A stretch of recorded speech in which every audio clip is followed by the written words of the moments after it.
Do you still agree with that tonight? Is that still your position, that sanctuary cities make people safer? I think at that time the dynamic has changed much differently, and the border has become more and more increasingly more difficult. So for me now, I think it's entirely appropriate to make the adjustments, and I do think at this point we should be turning over all the criminals that are in custody in all these jurisdictions.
Does that, for Minneapolis, obviously you're the senator from Pennsylvania, but in Minnesota, Jacob Frey, the mayor, says he doesn't believe that they should cooperate with those federal enforcement laws. So you do believe that they should be cooperating more with the Trump administration?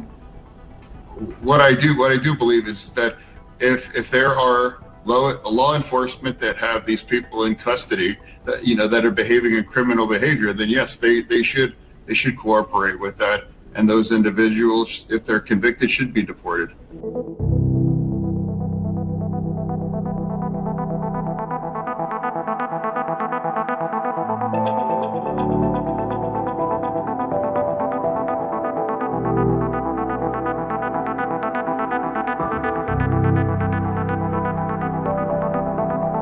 A partial government shutdown has been touted to force US federal troops out of Minnesota as the president accuses the Minneapolis mayor of failing to comply with strict immigration laws, writing, surprisingly, Mayor Jacob Frey just stated that Minneapolis does not and will not enforce federal immigration laws.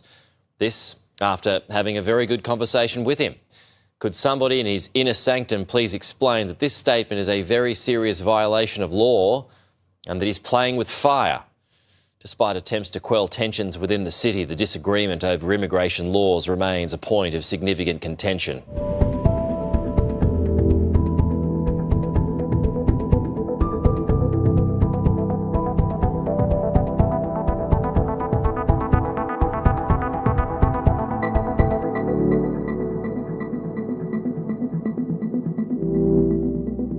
Just a final one here too. This is breaking news this morning of those ICE agents who shot Alex Preddy. They've now been placed on leave.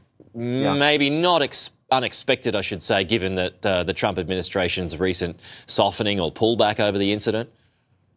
Yeah, obviously there's a big investigation going on. Was force justified here? You can make the case, well, Alex Preddy did approach them with a 9mm semi-automatic weapon with not one but two magazines on him as well. That's something like 50 bullets in addition to what he already had loaded, and had no identification. He was in an altercation the previous week with ICE agents and Border Patrol where he actually broke a rib, so he was there more as an agitator than a protester. All of that said, was he a clear and present danger to those border agents when he got shot? That is what needs to be determined. And while that's being determined, obviously, the folks that were involved shouldn't be on the job until that investigation is complete. It's the responsible thing to do. So where's Greg Bovino likely to end up?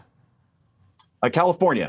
He'll be going back there and running what he was running before. Tom Homan takes over in Minneapolis, Minnesota. Homan is obviously very credible because he worked for the Obama administration and was so successful with those deportation efforts. So he was even given the Presidential Medal of Freedom by Barack Obama. So Democrats liked him then. If they have a problem with him now, that shows you that the outrage is selective and it's political. All right, Joe Concha, good to talk to you as always. We'll see you again soon. Great to see you.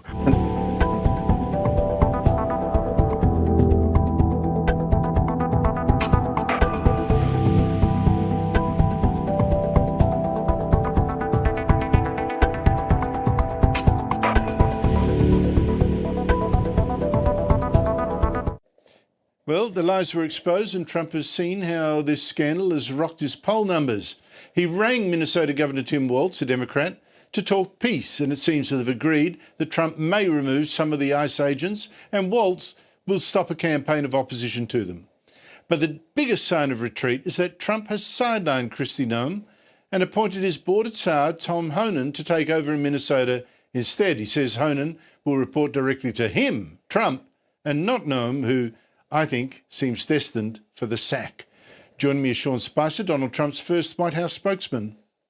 Sean Spicer, great to see you again. The shooting of Alex Pritty, that seems to me both a tragedy and a disaster for the White House, which has been, it's all been made worse by the lies that Kristi Noem told about it. It now seems that Donald Trump sees that too and is sidelining Noem. How bad is this? Well, there's a few things. It's not good. You're absolutely right. I mean, the idea of Americans waking up and seeing on their television screens for the second time in a couple of weeks an American being killed is not a great image. And the finger pointing, in this situation, just it doesn't help the White House. The idea of trying to figure out who to cast blame, and the individual themselves could be 100% wrong. It's just still not a good image of an American dying on a street. But there's a couple factors at play here. Number one, why is Minneapolis happening the way it is, but other cities aren't? And that's one of the questions that I think Caroline Leavitt addressed today at the White House briefing, but most people should ask, why is it the case that New Orleans or Memphis or Washington, D.C. aren't having the same problems? They're all run by Democrats as well. The difference is, yes, they are sanctuary cities to some degree, but they're also cooperating with ICE. Minneapolis has gone out of its way to say, we don't want to work with you. And that's created this additional tension, these additional problems, these additional loopholes for the federal officials going after the criminals. That being said, them coming out and sort of gaslighting the American people, as you noted with Kristi Noem, the way she did, is not helping create trust or accountability or understanding as to what the real goal is. And Trump sending out Tom Homan was absolutely the right move here. And let me just say why. When you look at Tom Homan, he is a man who President Obama gave our nation's highest award to. He is a recognized law enforcement man. He spent years as a beat cop in New York City and decades as a federal agent.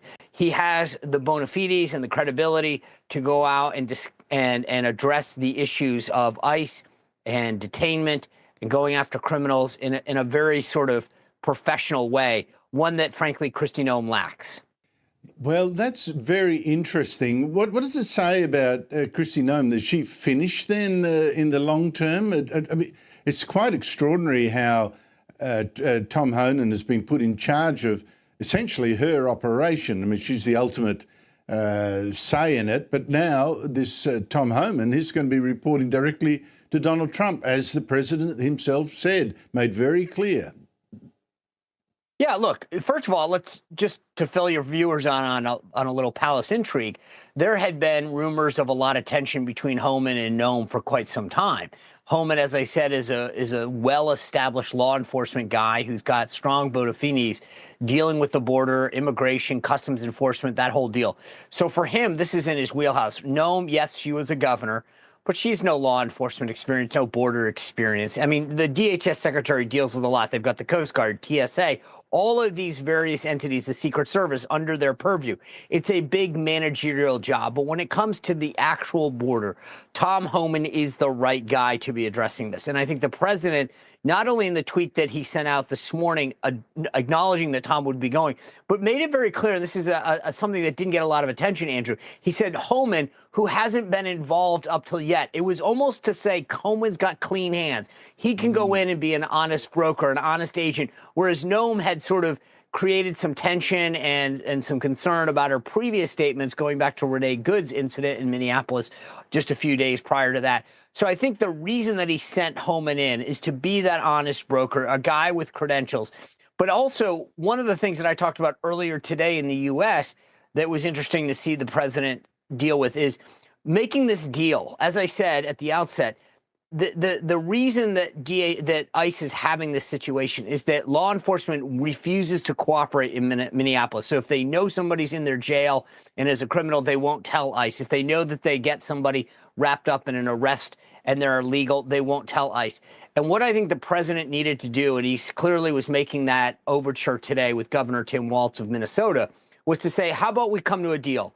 You work with our guys to go after known criminals, people that are in your city, in your state, that have criminal records, and we will back off doing what we had to because you wouldn't work with us in the first place.